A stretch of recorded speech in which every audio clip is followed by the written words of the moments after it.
Hello and welcome to a not Facebook Live with CJ Card Creations. I was trying to go live this evening and Facebook changed buttons since I worked on it at 2:30 this afternoon. So forgive me for not being live. I couldn't just not share the amazing project that I put together for you guys. So here I am in spite of technical difficulties, and I hope that you will watch this and enjoy it and recreate and comment and all the fun things. So as usual, if you share this video, like this video, then I'll enter your name in a drawing. And this week's winner for sharing last week is Susan Little. You get a 4-pack of cards, so be looking for that. And then I just have a few quick things that I want to tell you. I will link up all of the usual links, and then all of the measurements for this project as well will be in the description of the video. So don't worry about trying to write it all down really fast. Just enjoy watching. This is Thursday, October 7th. So we just have 3 more days before the deadline to register for the beautiful Peaceful Christmas paper pumpkin kit. And it will help you make 10 Christmas cards, and the colors are basic gray, real red, shaded spruce, and silver foil. So really classic, elegant colors. I think it's going to be beautiful. So don't miss that one. And then I am doing my October class to go, and I am featuring this Time of Giving bundle. So you can see the dies here and then the stamp set. So to get that class to go, there is a link to the registration form. So you just click on that.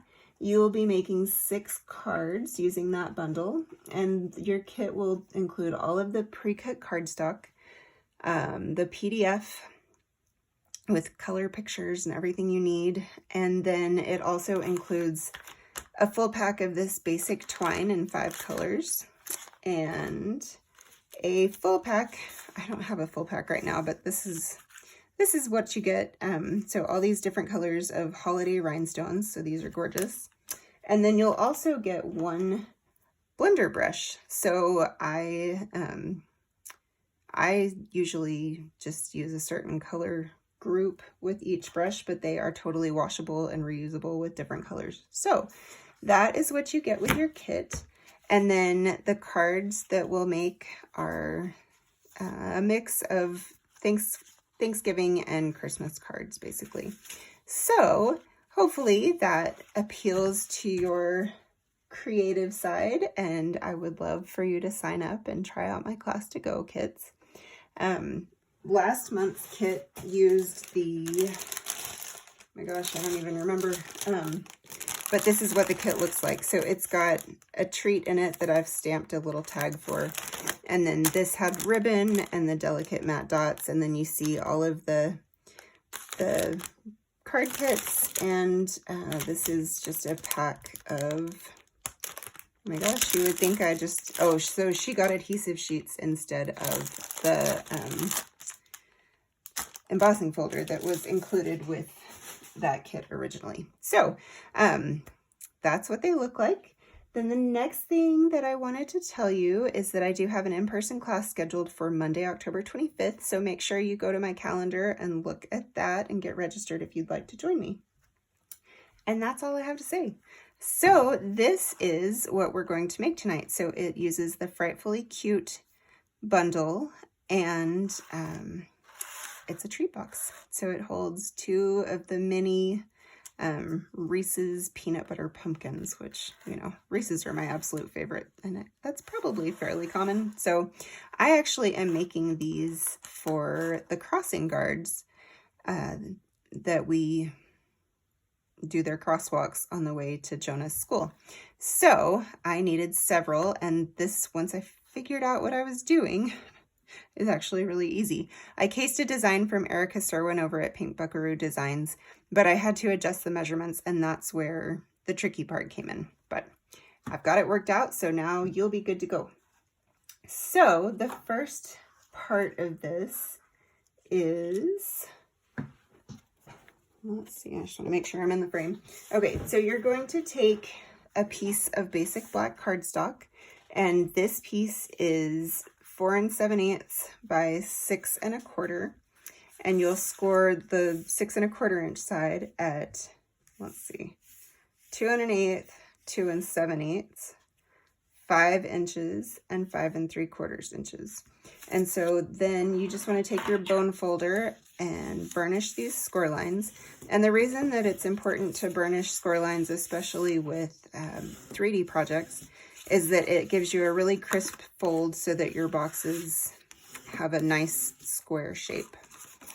And once we've got that all burnished, then what we're going to do, is just take a little bit of liquid glue. Now, when you're using your adhesives for 3D projects, you do want to use something a little bit stronger than just the normal Stamp and Seal. And I really like liquid glue because it just gives me a little more flexibility with how I apply it. But Stamp and Seal Plus or Tear and Tape are also really good options for this kind of project. So I just glued that little tab in there, and we're done with this piece for the moment, so I'm going to set that aside. Now the next piece, this is 4 1/2 by 7 1/4. And this one I have not pre-scored, so I'm going to show you how we're going to do that. So I just take my Stampin' Trimmer here, and I'm going to start on the long side, and I'm actually going to use this side of it for just this one measurement because it's just a little 5/8 inch mark. Okay, now I'm going to flip this over, so this is still my 5/8 inch, and go to 1 1/4 right there. Okay, and then the next one is at 6 inches. So get that right there. And then my last one for this side is at 6 5/8. Okay, now I'm going to turn it and score on the short side. So again, at 5/8, right there. Okay, and then 1 1/4. So the measurements start off the same on each side, but here is where it changes. So now I'm going to go to 3 1/4 and 3 7/8. Okay, and there we go.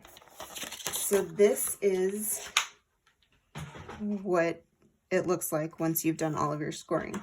Now I'm going to take my paper snips here, and I'm just going to get rid of several of these little squares. So 3 come off from each side, or each corner, I guess I should say. And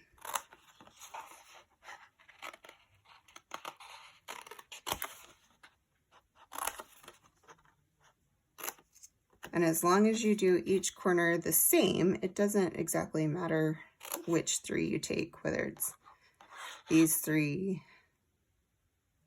Let's see, those 3 are your only options, aren't they? There's something about it that you can adjust. We'll get to that. I'm jumping the gun here. All right, so get rid of that and that.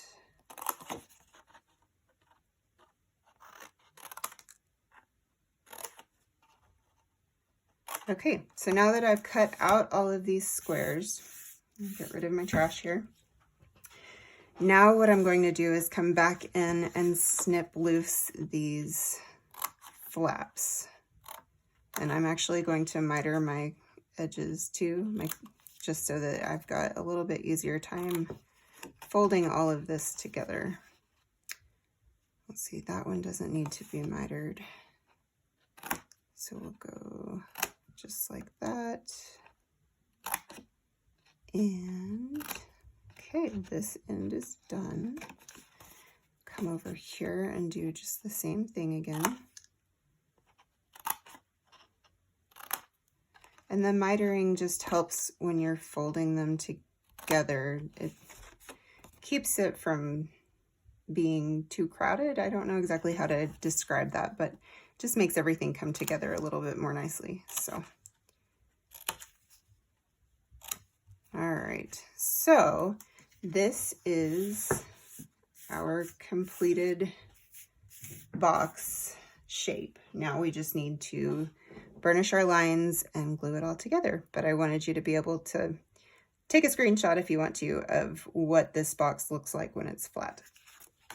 So again, just going to burnish these lines. And with the shorter ones, it's a little bit less of an issue, but the long score lines, I do really want to burnish well with my bone folder.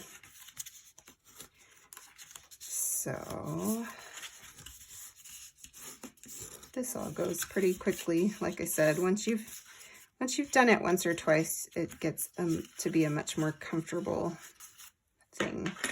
Okay, so I'm going to flip it over, and this is now the outside, and just put glue on my little tabs here.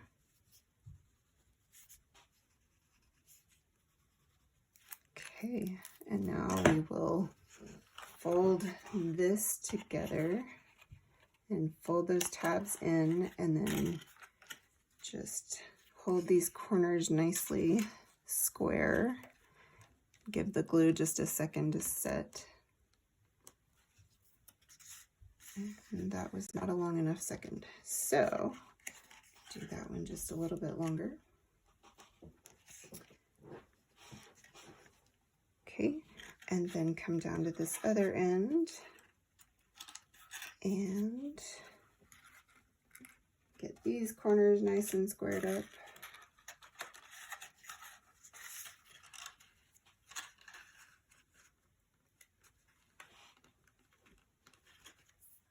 Okay, that should be about there. Now I'm going to put glue on the inside of these flaps.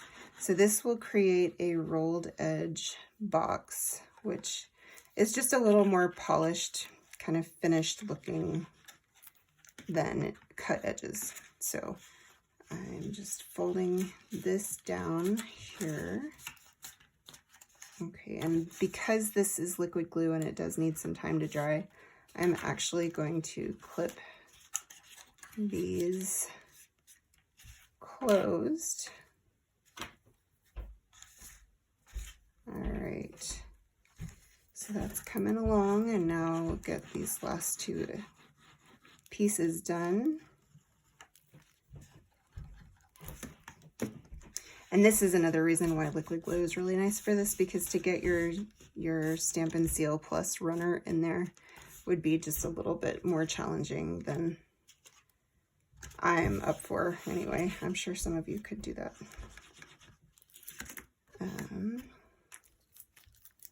All right, just fold this last guy in.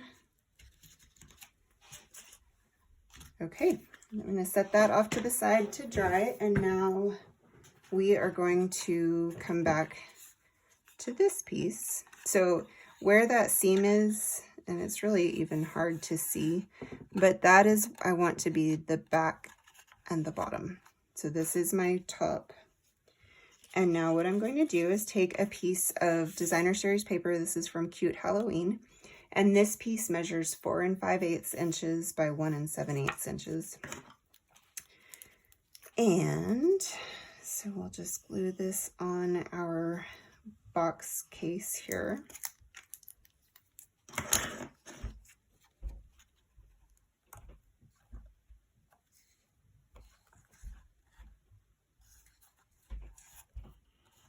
And of course I smeared just a little bit of glue, but that always comes off nicely, so that's okay.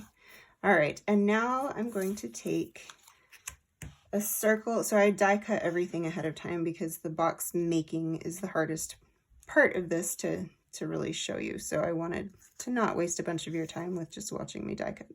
But this circle is actually in the Frightfully Cute dies, which is fantastic because it's just a really good size for a lot of the sentiments in here. And then I took my little witch, and my sentiment says which way to the candy. And so what I'm going to do here is take my pumpkin pie ink, and I'm just going to ink up my little witch. And I do want to make sure that I get it really good and inky, just so that it's a smooth stamp. And then I'm going to stamp off here And then I'm going to stamp her on the circle, just really light pumpkin pie. Now I'm going to take my Memento black ink and my Which Way to the Candy and ink that up really well. And you can see that looks good. And now we'll just stamp this on our circle. And there it is. Okay, so now that we've got that done, I can set my stamps off to the side. And I'm going to first take some of my gingham ribbon, and I'll just run this through the inside of my box cover. So just like that. So it's not actually holding anything closed. It is purely just here for looks. So we'll just tie a nice little bow over to the left side, and I need a little more ribbon to do that. So I know in classes I've told you, but I do really like to leave my ribbon on the spool when I'm tying bows like this. It just helps me waste less and make sure that I have the right amount to get the bow the way I want it to look.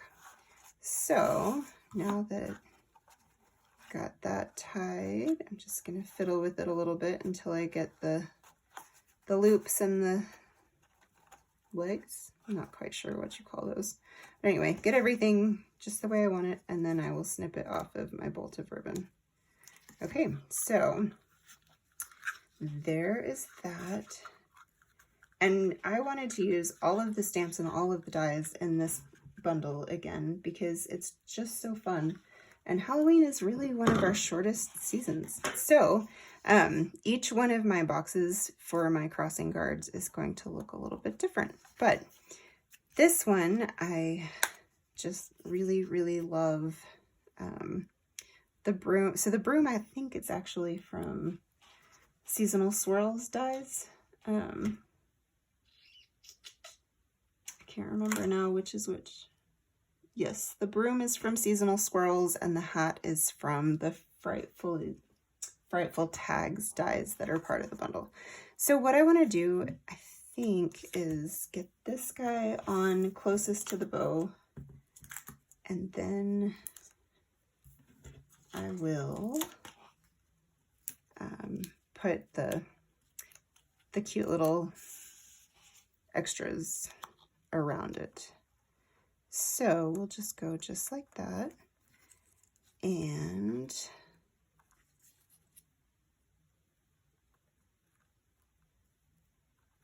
kind of think that looks fun. Maybe straighten, yeah, there we go.